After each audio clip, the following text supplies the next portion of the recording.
Okay, we will continue in case we don't have any other comments. And now is the time precisely of Joe Sirgy. Hello, Joe. How are you? Thank you very much. Joe was with us the 3 days, like a mentor and now like a presenter. Joe Sirsi is chair of the Development Committee and Investment Committee of ISQOLS. He's a management psychologist at the Management Institute for Quality of Life Studies and Virginia Tech and Real Estate Professor Emeritus at Virginia Polytechnic Institute and extraordinary professor at Northwest University, South Africa. Thank you very much, Joe. Please.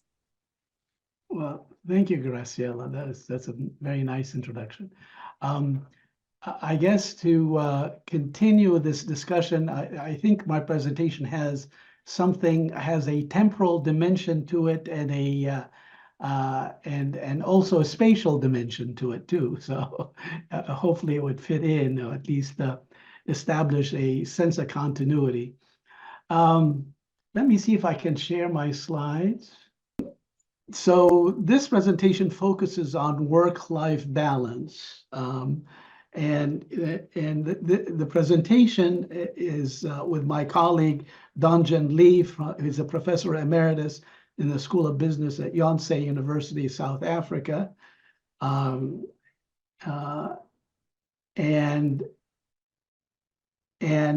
it's based on a book, on a forthcoming book that Dongjin Lee and I have written, which is called Organizational Strategies for Work-Life Balance. For whom, why, and under what conditions?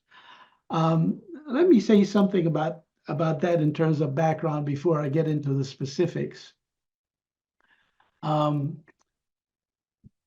This is the slide that showed the table of contents. But before we get into that, the whole idea of the balanced life, or sometimes we call it work-life balance, but that's if you're into organizational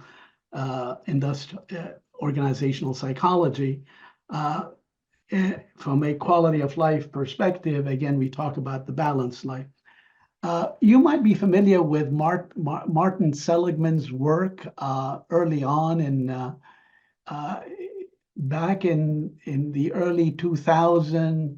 He wrote a book on authentic happiness, and he developed a theory that says quality of life or well-being is essentially made up of three major components. One is the pleasant life, the other one is the engaged life, and the third one as being the meaningful life. So again, pleasant life, engaged life, and meaningful life. In order to have a full sense of well-being, you need to engage, you need to have a pleasant life, an engaged life, and a meaningful life. I came along and I said, wait a minute, there's something missing in this equation, and that is, what about the balanced life? What about the balanced life? So in order to complete the puzzle, so to speak, you need to have a pleasant life, an engaged life, a meaningful life, and also a pleasant life. I wrote a paper back in the golly, it's been a while, that was published in the Journal of Happiness Studies, and ultimately it won the Best Paper Award, which is essentially, the title of the paper is the pleasant life, the engaged life, the meaningful life, and then colon, what about the balanced life? And it was a conceptual piece, and it laid the foundation for thinking about, again, our sense of well-being is not complete without having balance in our lives, right? So I've been doing quite a bit of research on the balanced life over the years. And there was two books that are essentially preceding this book, which were published by Cambridge University Press.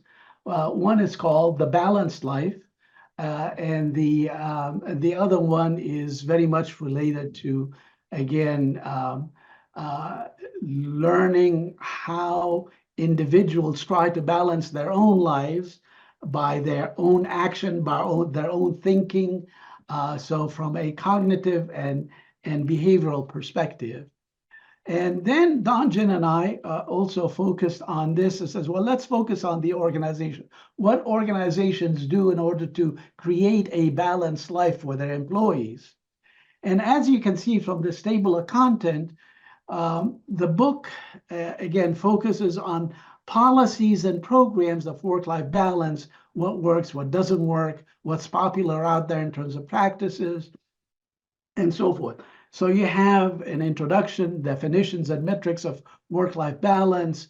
Again, here we have a typology. Chapter 3 focuses on a typology of all these different work-life balance programs and policies. And in essence, they are workload management, schedule flexibility, flexible workplace, alternative work arrangements, and family care and policies and programs. These are essentially 5 sets of work-life balance programs and policies that have been sort of instituted by many organizations, mostly medium-sized and large organizations, not small size. Anyway, so what we did is we tried to review the literature to try and figure out what works, what doesn't work, what we can recommend to human resource managers and executives in order to help their employees enhance their sense of well-being. Now, again, there's quite a bit of evidence. There's quite a bit of evidence that suggests that work-life balance, impacts well-being, the sense of well-being. As you can see, there's a whole bunch of different outcomes, positive outcomes. We talk about them in terms of organizational well-being, and we also talk about them in terms of employee well-being. In terms of organizational well-being, work-life balance tend to increase job performance, it tend to increase job satisfaction, increased organizational commitment, career development and success, it manages to reduce job malfunction, job burnout and alienation, absenteeism, turnover intentions, and the like. Focusing on the individual himself, non-work types of outcomes. Again, we have life satisfaction. People who experience work-life balance tend to also experience high levels of life satisfaction. Work-life balance increases marital satisfaction, family performance and satisfaction, parental satisfaction, leisure satisfaction. It reduces health risks, reduces cognitive problems, conflict with family members. It also reduces psychological distress, work-life conflict, family-related stress, and detrimental physiological symptoms. Now, this is based on the evidence, based on so many studies that we were able to review in that book. So before we get into the specifics too, let's make sure that we define what work-life balance is. And based on, again, the literature review that we've done in the book, we were able to categorize many definitions of work-life balance in terms of a systems model, as you can see. So we have definitions that seem to subscribe to an input kind of perspective, things that feed into that people do in order to create balance. That's what we call inputs. And then we have outputs, and then we have a mix between inputs and outputs. So one popular and very well-established definition of work-life balance is that the person has to engage in multiple role. So again, the idea of multiple role engagement is a common definition. So you don't engage just in work. You don't become just a workaholic. You have to engage in family-related roles. You need to have a leisure role, a social role, and so forth in different life domains. And if you engage in these different multiple roles or domains, then ultimately that feeds into work-life balance, that ultimately, again, which in turn feeds into the overall sense of well-being or life satisfaction, or depending on, again, what the conceptualization of well-being might be. Engagement balance. Engagement balance, talks a little bit more in terms of the amount of effort and time that you put in different life domains. So you may have how much time do you put in your family domain versus work domain versus social domain and so forth. And the idea then is that the balanced life, or work-life balance in this case, is a balance between the time and effort that a person engages in these different domains and roles. And then we have a definition dealing with fit between needs and resources. So if there is a mismatch between the needs of the individual and the resources that are available to the individual that would meet the needs, if there is a mismatch, that we have an imbalance in life. In the context of outputs, again, the output is essentially what you might call outcomes.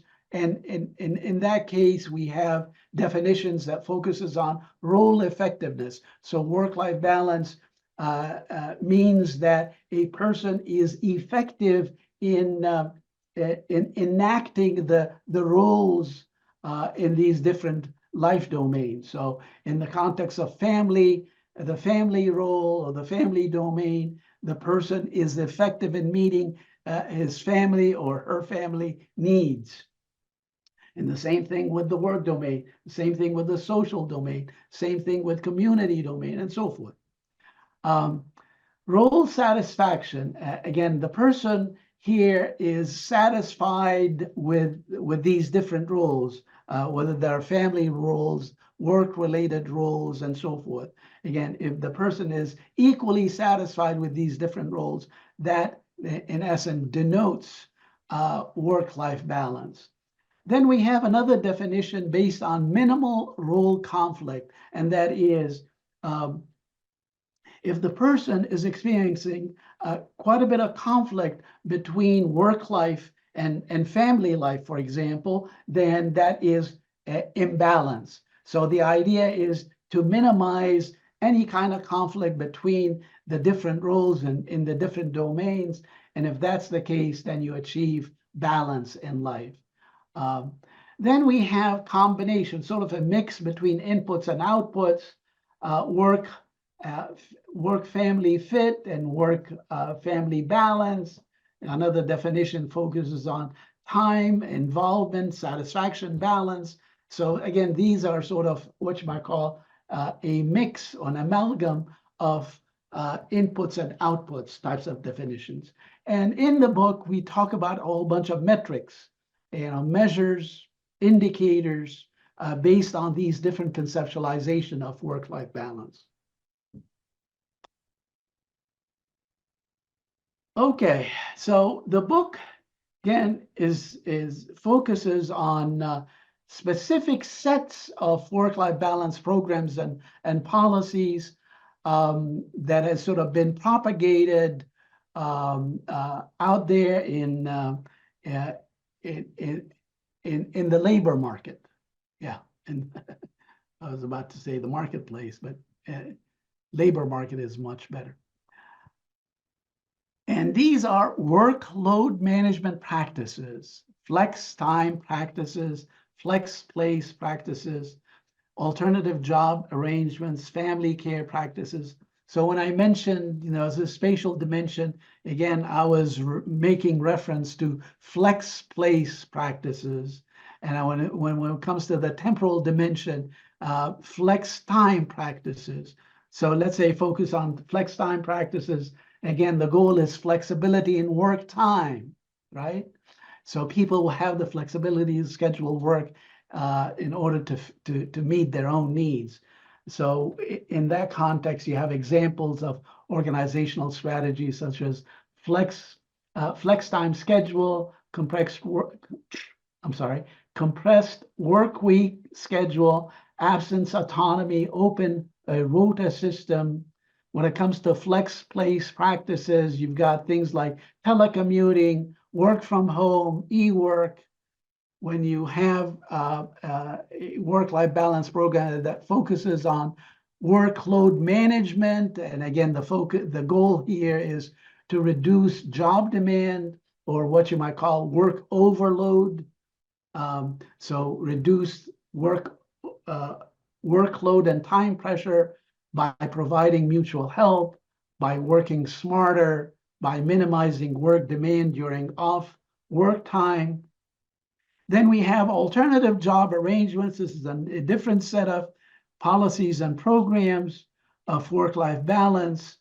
Again, in this context, we have things like, again, having a part-time job or sharing a job with another employee, having a career break, possibly being on contract work. Again, that would be another set of work-life balance policies and programs. Then, finally, we have probably the most important is family care practices. And the goal there is to support provided, for family care. And there's so many different forms of these practices, from child care or elderly care, family leave, time off, assistance programs of all sorts. So these are the different programs and policies of work-life balance, and we describe them in quite a bit of detail in the book.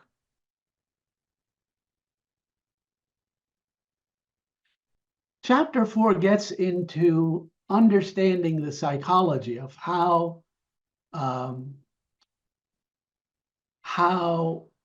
work-life balance practices influence employee and organizational well-being. And 1, 2, 3, 4, 5, 6, there are at least 7 very well-established theories that explain the connection between work-life balance and those positive outcomes. Employee well-being types of positive outcome, including well-being, of course, life satisfaction, and many others, as well as what you call organizational well-being outcomes, such as job satisfaction, organizational commitment, retention, and so forth. So let me say something about each one of these. Resource drain theory. So how does resource drain help achieve a balanced life and ultimately a sense of well-being? Resource drain theory says that we have limited resources. And if we use our resources in one life domain, as in work life, these resources are depleted, and therefore we don't have enough resources to expend in those other different domains, whether that's social life or family life, leisure life, or what have you. So ultimately, you need to have policies and programs that would ultimately reduce the resource drain on the employee. And if you do that, then that would be a stepping stone to achieving work-life balance. Conservation of resources theory is another theory that focuses on how you go about reducing the resource drain. So you talk about, for example, providing the employee with a whole different options of how you be able to manage to meet family demand, for example, by having a child care program, for example, or an elderly care program, or having time off, or having parental leave, on and on. There's so many different ways of doing this, as we mentioned previously. And therefore, the conservation of resources theory is sort of an offshoot of resource drain theory that focuses on specific strategies to conserve resources. Otherwise, again, you will end up with an imbalanced life and a lower sense of well-being. Job demands resources theory it focuses on the match or the mismatch between the demands that a person experiences on the job and the resources that are available to him or her that would help him or her meet job demands. So if there is a mismatch between the job demands, what it takes in order to, again, fulfill the job requirements, so to speak, and the resources that are made available to the individual, then, of course, that would be an imbalance. But if there is a match, then, again, the idea is to create work-life balance by making sure that there is that match between job demand and resources. Job demands and control theory, on the other hand, focuses on the match and mismatch between the demands associated with the job itself and the extent to which the individual has control over the work situation, over his or her job. The sense of control is very much ingrained in the psychology of helplessness. If you don't have any control over your situation, you feel helpless, and that, of course, hacks away from your overall sense of well-being. So the idea is, yes, you have to have control over the job situation, and if there is no control, then again, there is imbalance. Role conflict theory is, again, a very well-established theory in work-life balance research that focuses on the conflict that people have between family life and work life, work life and social life, and so forth. Yeah, take, for example, something like scheduling. So you may schedule a family event, and that would ultimately conflict with a work-related event. Well, that's conflict, right? And how you resolve that conflict, again, would help you achieve work-life balance.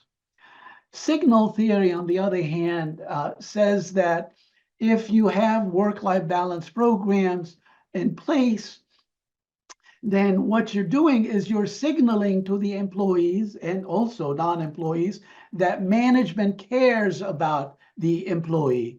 And this caring attitude tends to foster things like job satisfaction or organizational commitment and a host of other types of behavioral outcomes, positive behavioral outcomes. Social exchange theory focuses on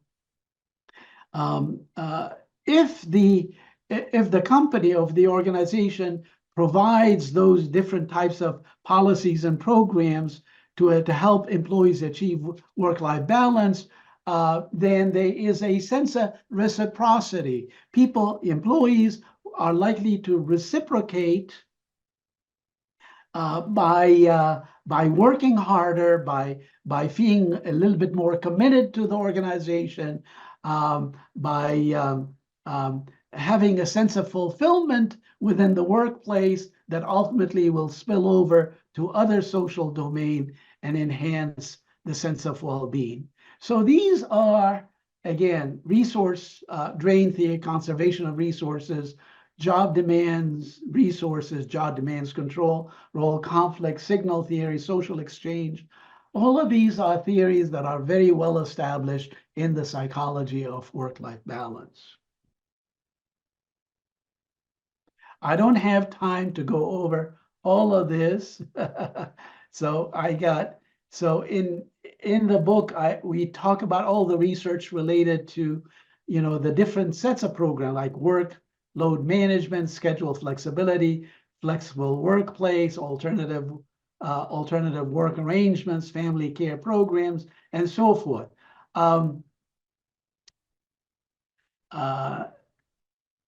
And that would take probably several hours to go through this. But what I'd like to do is go to the epilogue part of the book, which focuses on the conditions governing the effectiveness of work-life balance and practices. And based on the research, by the way, Graciela, if I may ask, how much time do I have left? I probably exceeded my time a lot. No matter. You can have 5 or 10 minutes more, Joe, without Oh, problem. well, great. Thank you. Here we have moderators that tells us that under certain conditions, work-life balance programs, whether they are related to workload management or family care policies and programs or flex time or flex place or alternative job arrangements, all of these are different types of programs and policies related to work-life balance. They tend to be effective under certain personal conditions, organizational conditions, and environmental conditions. So what are those conditions that would, if we understand those conditions, that we'd be able to implement those programs in ways under those conditions that would be most effective? Okay, let's try and understand what the research is telling us. Demographics. Work-life balance programs tend to be much more effective for women than men. Well, that's pretty obvious, I guess. And the reason being is because women, culturally speaking, they are socialized to feel more responsible about family, and therefore taking care of their families is much more of their responsibility, and therefore work-life balance programs tend to be more effective for women in general. Well, that seems to be very obvious, right? Young adults. Well, if you look at young adults in terms of their stage of development, young adults, they work so hard to try and establish their careers. They start families, and the family demand as well as job demand is so high. And if they don't have enough resources to meet the demand, and they don't have enough control to meet that kind of demand, then they experience an imbalanced life, right? And therefore, work-life balance programs tend to help young adults much more so than those people who are people, at my age, for example, right? Because we don't need those kinds of programs and policies that would help us. Those programs and policies tend to help the young adults much more so than what you might call older adults.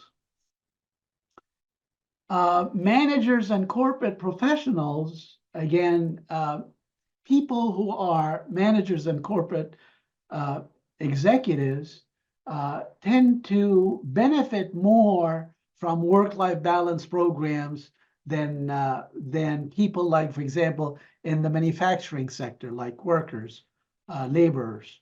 And the reason is pretty obvious. Take, for example, something like flex time or flex place. You have the choice to work from home, and you use all kinds of information and communication technologies to help you do that. Well, that type of these types of programs tend to be much more suited for managers and corporate professionals. Then obviously you got parents with preschool children, because again, the family demand is very high for these kinds of parents, and therefore family care programs tend to be much more suited, better suited for parents with preschool children. The same thing can be said with married to an employed spouse with children, and then compared to if you're a single person. Then we have a whole bunch of other things like like perceptual, attitudinal, and aptitude factors.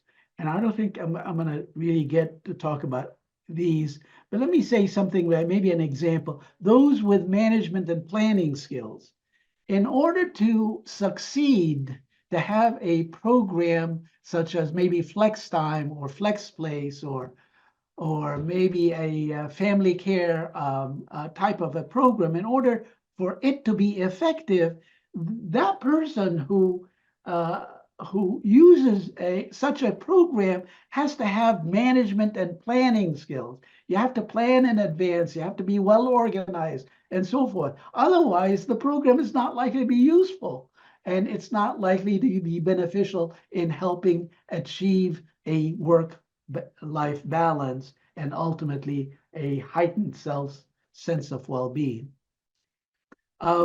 There's another one which is at the very bottom, which is some people, some employees tend to feel fearful. They are afraid to even apply for a work-life balance program because they're afraid they may be stigmatized by their fellow employees. Stigmatized. And it's pretty obvious, if you use a work-life balance program, other employees may label you as a slacker, as a person who is lazy, as a person who wants to take the easy way out, so to speak, right? That's being stigmatized. And so for those people who are not afraid to be stigmatized, then yeah, work-life balance program seems to be effective. In order to deal with this situation, of course, you have to have top management support. You have to have your supervisor support, and therefore to be able to neutralize or deal with this type of stigmatization. Then we have a bunch of moderators related to program characteristics and organizational characteristics. Talking about organizational characteristics, talk about supervisor support and support from top management. I just briefly hinted at that. But take, for example, transformational leadership. Transformational leadership there's a huge body of research in industrial organizational psychology about how to become a transformational leader. And a transformational leader is a person who inspires employees, is the perfect role model for the employees, is a person who is kind and helpful in so many ways. And being a transformational leader as a supervisor, again, goes a long way to enhance the effectiveness of those work-life balance programs. Environmental characteristics, it would be something like, well, you need to be in an environment that has the internet, for example. How can you work from home, for example, if you don't have the internet? So e-working is very much dependent on what you call an information communication technology infrastructure. But even if you have that, then also there is a problem where work-family boundaries tend to be violated. Well, how do you minimize, these violations? And those policies and programs have to be in place that would minimize what you might call work to family life interruptions. So that, the research has borne this out. Finally, we have organizational characteristics. Work-life balance programs tend to work best in countries in which the culture has what you call a gender egalitarian culture. Take, for example, something like the Nordic culture or the Scandinavian culture. They tend to score highly in terms of gender egalitarian culture, or maybe the Canadians as well as the Americans in general, the North Americans, less so compared to the Canadians and the Nordic people. work-life balance tend to work best, in the context of those countries because of that culture. It propagates a sense of equality between men and women, and therefore having those programs that are much more readily accepted in the context of those cultures. And then you have things like a humane-oriented culture where people care about each other. And therefore, it's much easier to diffuse those types of programs in a humane oriented culture than in countries that are far from it. Finally, we have individualistic culture, which is you're making the distinction between individualistic culture versus collectivist culture. And individualist culture, you focus so much on the individual, trying to achieve a work-life balance for yourself, not necessarily for the collective. So something like, for example, having a childcare program is optimal for those people in an individualistic culture. And individualist culture, where again we're talking mostly about Anglo-Saxon cultures, than in collectivistic cultures. In collectivistic cultures, the focus is very much on the family, on the collective, and therefore something like maybe an elderly care facility or elderly care programs would be much better suited in a collectivistic culture than an individualistic culture. So there are different nuances associated with this last moderation effect. Okay, I'm going to stop here. I said too much. Okay. And Thank you, Joe. Thank you. But we can continue, listen to you, but we need to have some time for Denise. Okay. Right. Okay, thank you. But I know that there are questions for you. The first one from Parvis, please, Parvis, ask your question. Thank you, Graciela. Thank you very much, Joe, for a fantastic presentation, and the content was really, really rich. I have what might be considered an obvious issue, and I apologize if it might come across as irrelevant. But with very much with my economist's hat on, um, uh, that's where this question is coming from. There are various programs and the suggestions that you went through and explained very clearly. Um, I think that the end goals, the end outcomes are all wonderful. But I have two kind of related questions to those ends. One is the transition from where we are to those places. Uh, and you address some of those in terms of the conditions at work and good managers and etc.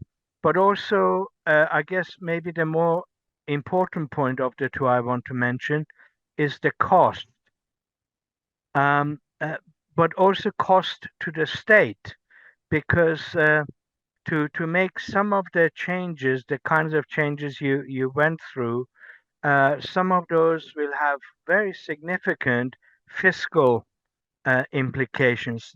The tax, for example, switching to contract type work from a full-time 9 to 5, 5 or 6 days of work. I mean, there are quite significant fiscal implications to some of the suggestions. And I'm not suggesting you should have dealt with all of these in your presentation. It's far too much to include. One can't include everything. But I'm just wondering uh, whether whether you have some thoughts on how these kinds of challenges uh, can be addressed. Right. That's it. Thank you. The cost of some of these programs tend to be quite significant, and you're absolutely right. I mentioned the fact that most of these practices, work-life balance practices, tend to be instituted by medium-sized and large organizations. Small organizations cannot afford to have those kinds of programs. And therefore, that's the reality, because there's definitely a cost. At the at the societal level, at the national level, there has to be, again, public policies that address these things. Take, for example, something like maternal leave. Maternal leave in the United States is dismal. Dismal in the sense that you only get paid for 2 weeks, and then you're out on your own. And childcare facilities tend to be exorbitantly expensive, and young families can't afford that. Literally, have to make some very hard decisions in terms of allocating resources towards childcare versus other of life necessities, so to say, basic necessities. So at the national level, there has to be programs that, yes, yeah, it will cost other taxpayers money, but these are very important in terms of achieving higher levels of work-life balance at the national level, and also enhancing the sense of well-being. And ultimately, if you do this, you would enhance productivity, labor productivity, and that helps the country as a whole. So these policies and programs have to be instituted not only at the organizational level, but also at the national level through government policies and programs. And Couldn't agree yes, more. yeah, I I mean, couldn't agree more. well, thank you. Yeah, thank you. Thank you. And apologies Okay. for having to exit. Thank you. Okay, Oh, thank you, no, no. Parvis.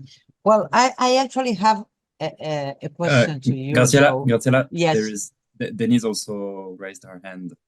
Ah, okay, sorry, I don't see her. Yes, please, Denise. This is not a question, but just a comment. I was just really worried when I saw the program that I will be the last presenter, worried about the time. But now I'm very happy to be the last author right after Dr. Sirgy. I've been following your work. I'm a huge fan, and I hope that I can email you in the near future, and then just share with you my research, because you have inspired me in my work for sure, and the work that I'm going to be presenting in a couple of minutes, hopefully. There's a lot of overlap between your work and my work. So when you were talking about the theories, and I'm actually working on a project right now, and I'm struggling with the reviewers' comments. We just received an R&R, so your slide for the theories, and I have been studying. I'm a sociologist myself, but I've done work in organizational psychology and also management. So I've been relying on most of the theories that you presented in your slide. My question is I know I wrote it in the chat, but maybe I thought you didn't see it.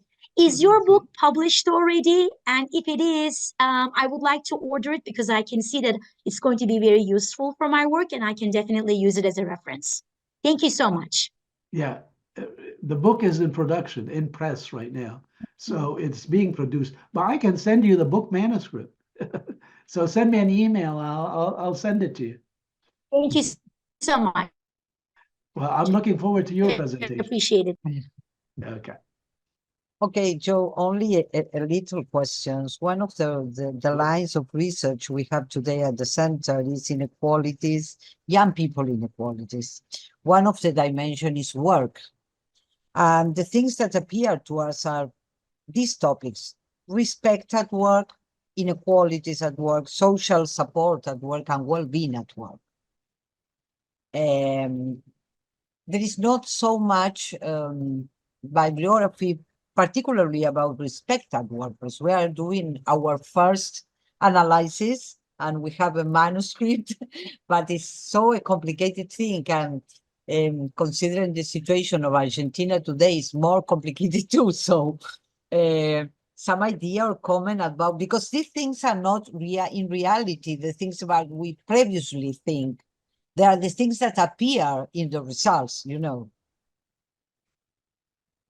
So is that a comment or is that a question? No, it's a question because it's so something that we are not thinking about it. And when we saw the results, there are 545 university students living in poor conditions.